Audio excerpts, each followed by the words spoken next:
마태복음 16장 21절. 이때로부터 예수 그리스도께서 자기가 예루살렘에 올라가 장로들과 대제사장들과 서기관들에게 많은 고난을 받고 죽임을 당하고 제3일에 살아나야 할 것을 제자들에게 비로소 가르치시니, 베드로가 예수를 붙들고 간하여 가로되 주여 그리 마옵소서, 이 일이 결코 주에게 미치지 아니하리라. 예수께서 돌이키시며 베드로에게 이르시되 사단아 내 뒤로 물러가라. 너는 나를 넘어지게 하는 자로다. 내가 하나님의 일을 생각지 아니하고 도리어 사람의 일을 생각하는도다 하시고, 예수께서 제자들에게 이르시되 아무든지 나를 따라오려거든 자기를 부인하고 자기 십자가를 지고 나를 쫓을 것이니라. 누구든지 제 목숨을 구원코자 하면 잃을 것이요 누구든지 나를 위하여 제 목숨을 잃으면 찾으리라. 사람이 만일 온 천하를 얻고도 제 목숨을 잃으면 무엇이 유익하리요? 사람이 무엇을 주고 제 목숨을 바꾸겠느냐? 아멘. 자, 기도로 마음을 청소하라 14번째.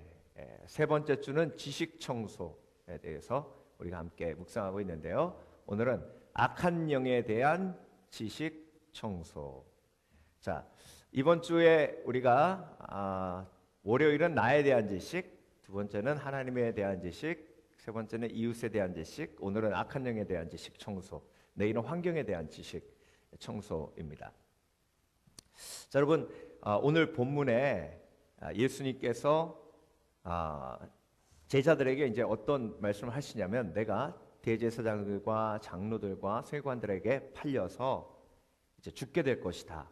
그런데 그 죽고 난 다음에 3일 후에 내가 부활할 것이다. 이렇게 가르치기 시작하신 거죠. 그 전에는 예수님께서 제자들에게 그렇게 가르쳐 주시지 않았어요. 그런데 지금부터는 이제 가르쳐 주시는 것이죠. 그 시점이 어느 시점이냐면, 베드로가 주는 그리스도시요 살아계신 하나님의 아들이시니다 라는 고백을 했을 때 예수님께서 이제 죽을 것이라고 말씀을 하신 거죠. 그래서 예수님께서 우리에게 주시는 말씀의 수위도 사실 우리의 믿음의 분량에 따라 주시는 겁니다. 그래서 아브라함이 이삭을 바칠 수 있는 믿음의 분량이 되었을 때 그 말씀을 주신 거고요. 그래서 우리의 믿음의 분량을 가장 잘 아시는 분이 하나님이십니다.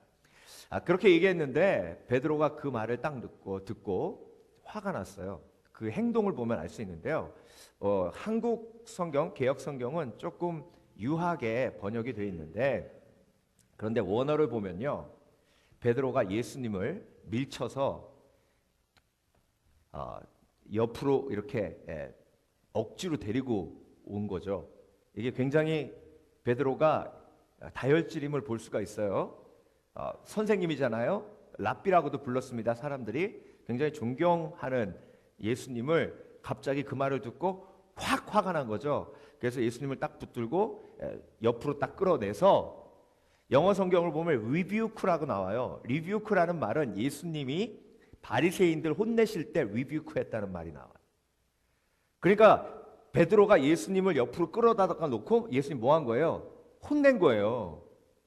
뭐라고 혼냈을까요? 쓸데없는 소리 하지 말라고. 예수님이 지금 왕이 돼야 될 분이 죽는다는 게 무슨 말이냐고. 부활한다는 얘기는요, 아예 귀에 들어가지도 않았어요. 죽고 부활한다고 하셨는데 부활의 영광이 뭔지도 모르고, 그리고 부활이라는 단어조차도 이해할 수 없으니까 죽는 거에만 초점을 맞춰가지고 베드로가 예수님을 지금 뭐 하고 있는 거예요? 혼내고 있는 거예요. 그러니까 여러분, 지금 감정에 확 휩싸였어요. 베드로가 기분이 좋아 있었어요. 주는 그리스도시요 살아계신 하나님의 아들이니라 했을 때 예수님께서 바요나 시몬아 잘하였도다. 내 반석 위에 내가 교회를 세우리니 내가 천국의 열쇠를 내게 주이리라. 세상의 음부의 권세가 너를 이기지 못하리라. 칭찬받아가지고 막 기분이 좋은 상태에서, 근데 예수님이 완전히 확 찬물 끼얹은 거죠. 예수님이 죽으신다 그러니까. 베드로는 그 얘기가 어떤 얘기라고 생각을 했냐면, 예수님이 왕이 되셔서 막 어마어마한 일을 하실 거라고 생각을 하고 있다가 갑자기 예수님이 죽으신다 그러니까 막 김샌 거예요. 그러니까 확 열이 받고 두려움이 생기고, 그리고 한편으로 내 인생 지금 어떤 방향으로 가고 있는지 불확실한 마음이 확 드니까 어떻게 된 거예요? 불안한 마음이 생긴 거예요. 자, 그래서 여러분 베드로만 이런 상황이 있는 게 아니고요. 우리 속에 감정이 두려움이 있고 불안함이 있고 걱정이 막 몰려와요. 근데 그러면 이 감정을 우리가 가만히 놔두는 게 아니에요. 이 감정을 어떻게 하냐면 항상 해석해요. 내가 왜 이렇게 불안하지? 내가 왜 이렇게 두렵지? 내가 왜 이렇게 걱정, 근심이 있지? 그 해석에 따라서 행동이 오게 됩니다.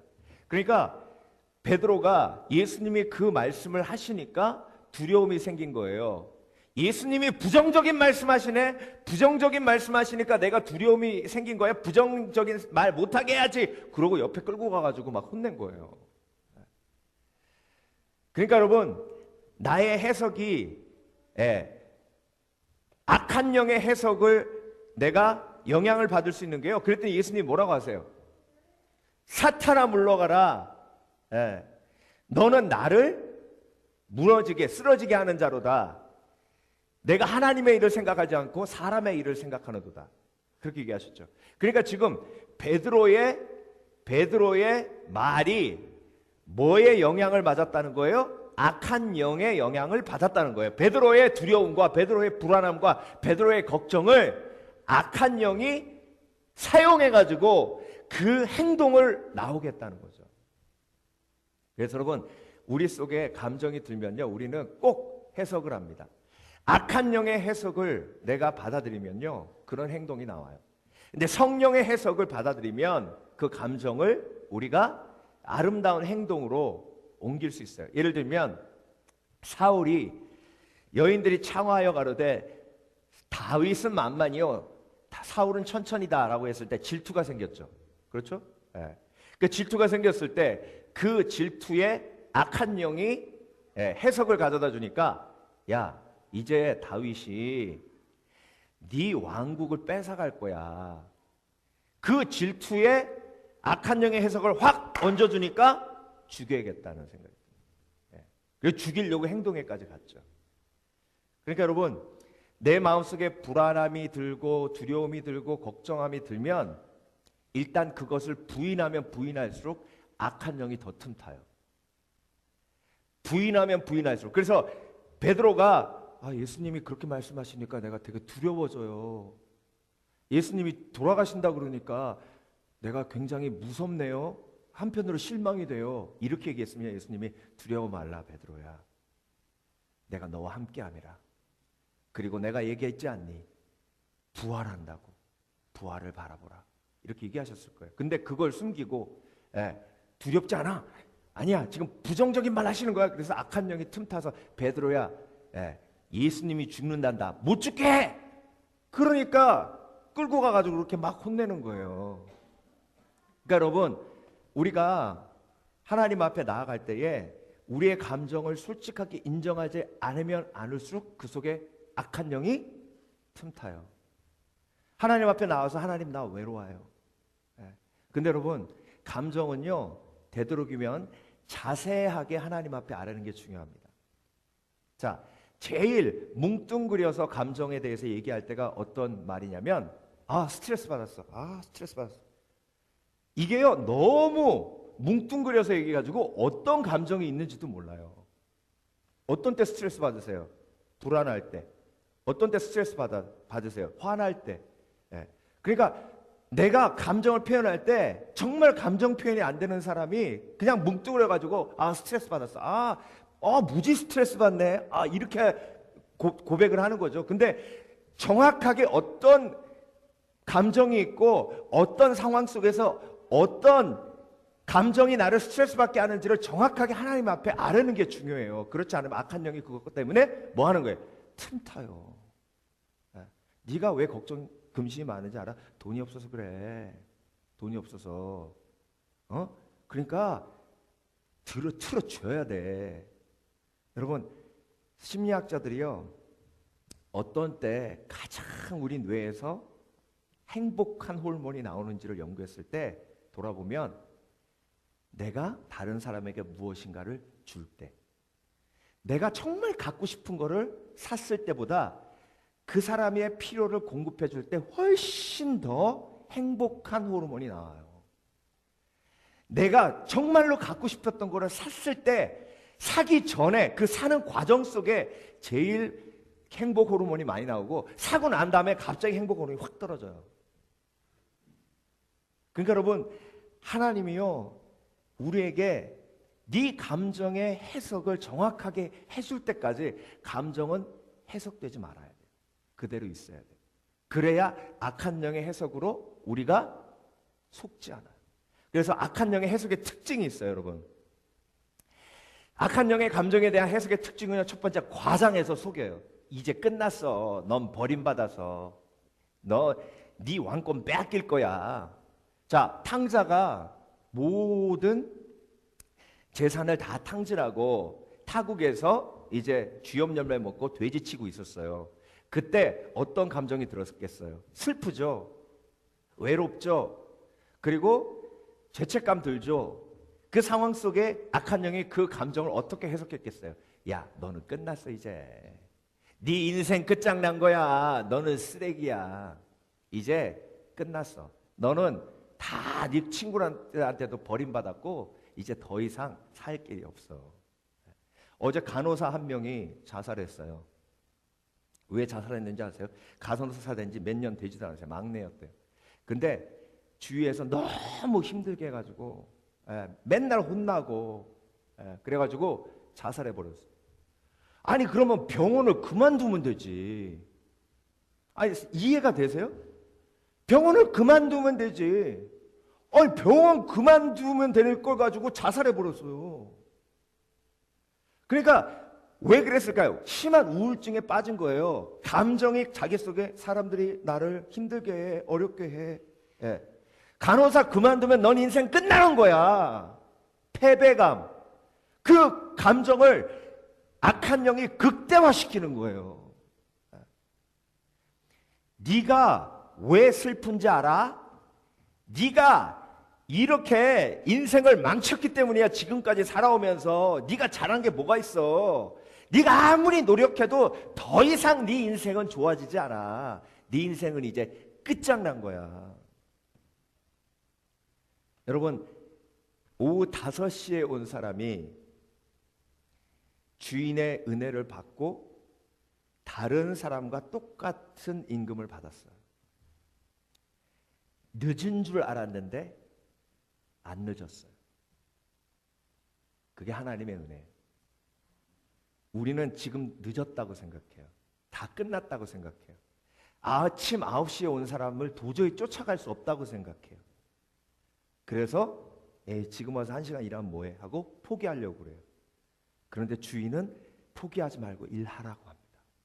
그리고 나서 1시간 일하는 사람에게 동일한 임금을 줘요. 그러면서 깨닫게 하는 건 뭐냐면 늦은 게 아니구나.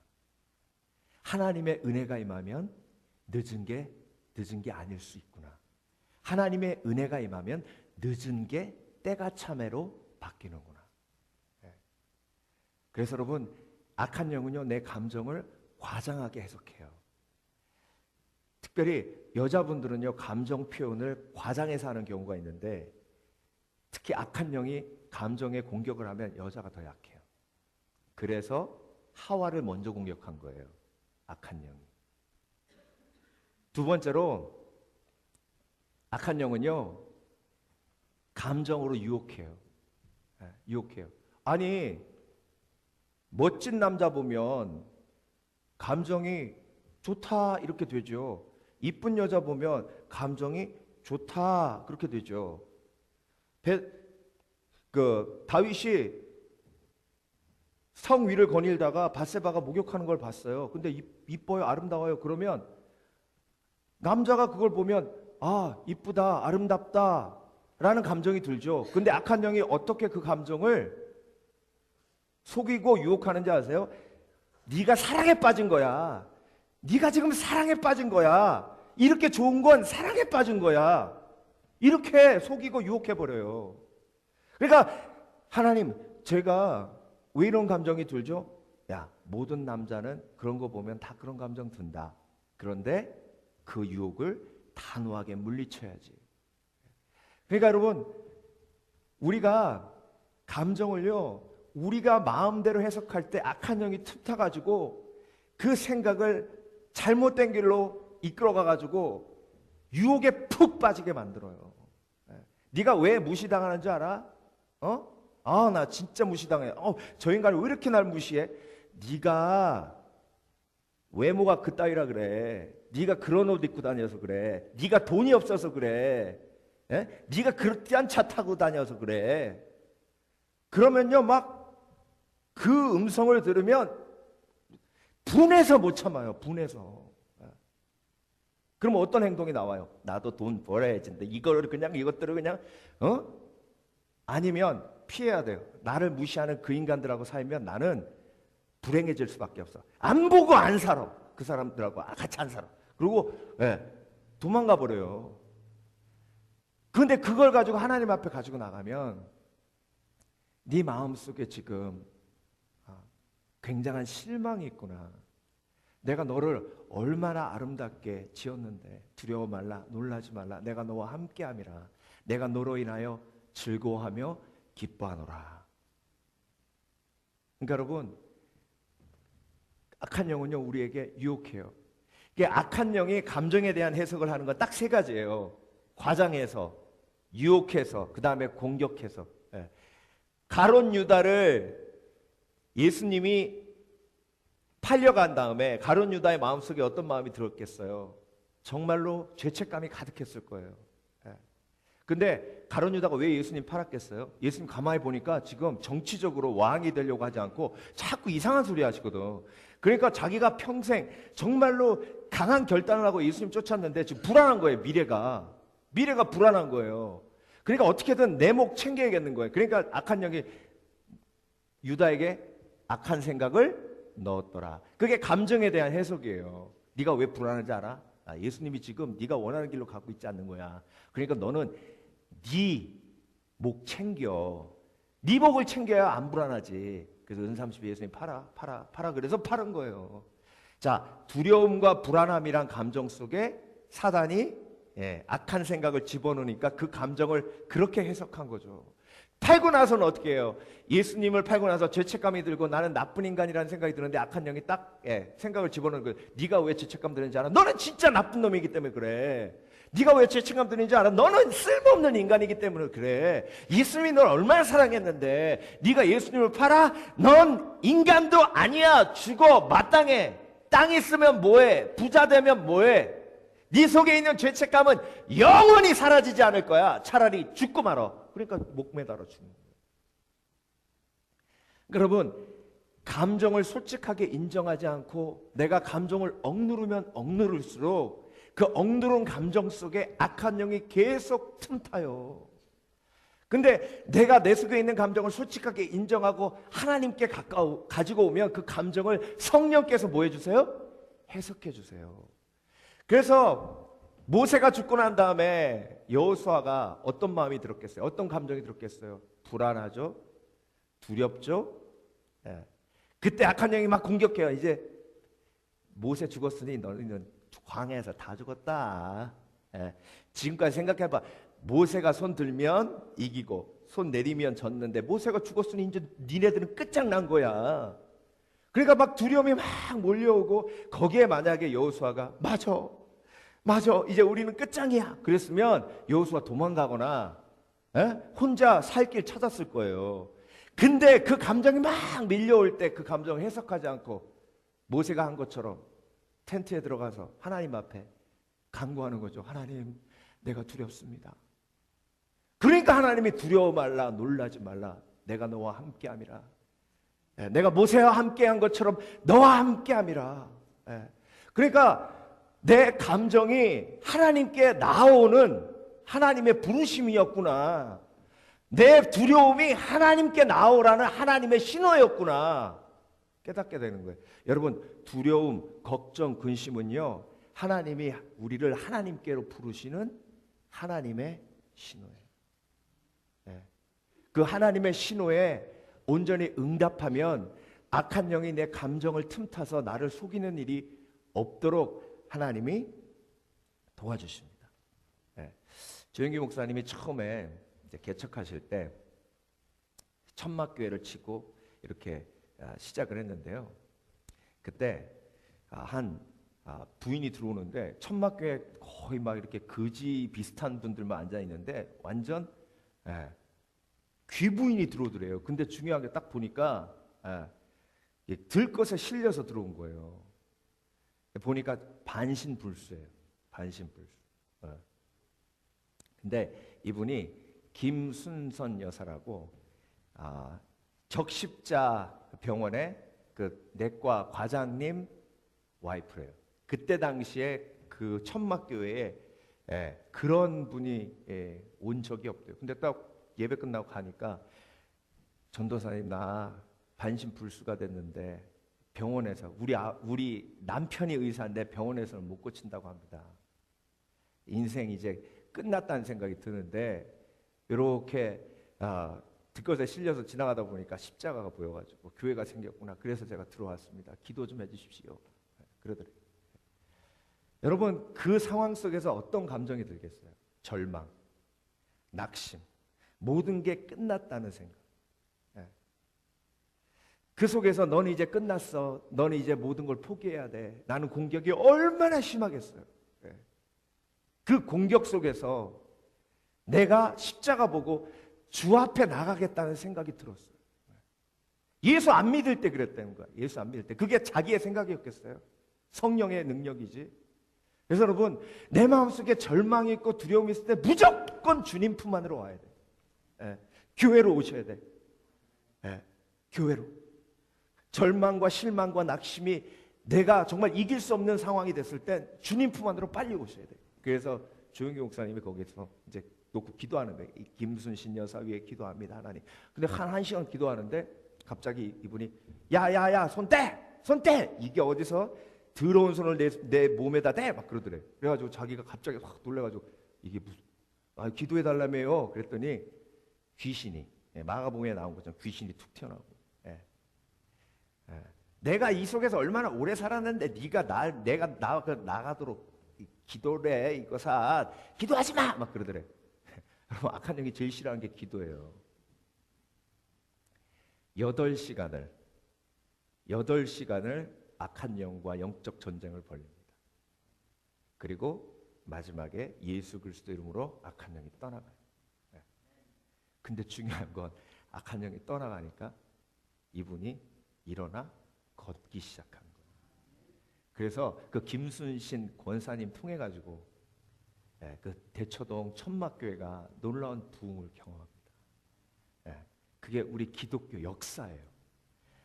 우리 한국교회는요 영적 전쟁으로 세워진 교회. 그리고 지금도 우리는 치열한 영적 전쟁을 그 어느 나라의 교회들보다 치열하게 하고 있습니다. 여러분 정말 악한 영이요 하나님 앞에 내가 솔직하게 내 감정을 쏟아놓으면 틈타지 못해요. 베드로같이 악한 영에 사로잡혀서 예수님이 가시는 십자가의 길을 막는 일이 생기지 않을 수 있습니다. 내가 감정을 솔직하게 인정하고 두려우면 두렵다고 예수님 앞에 얘기하시고요. 불안하면 불안하다고 얘기하시고요. 어떤 사람이 미우면 미워 죽겠다고 사람한테 얘기할 게 아니라 하나님 앞에 얘기하시고요. 정말 나는 이제 끝났다라고 절망이 드시면 절망이 뭔지 아세요? 나는 이제 끝났다예요. 나는 절대 끝나지 않아. 내가 끝났다고 생각할 때 다시 시작할 수 있는 하나님의 은혜가 나에게 임하는 거야. 나는 오후 5시에 온 사람이야. 그래도 하나님의 은혜가 있으면 나도 다시 시작할 수 있어. 오늘 주 앞에 기도하며 나아가시는 저와 여러분 되시길 주의 이름으로 축원합니다. 함께 찬양하라 내 영혼아 찬양합니다.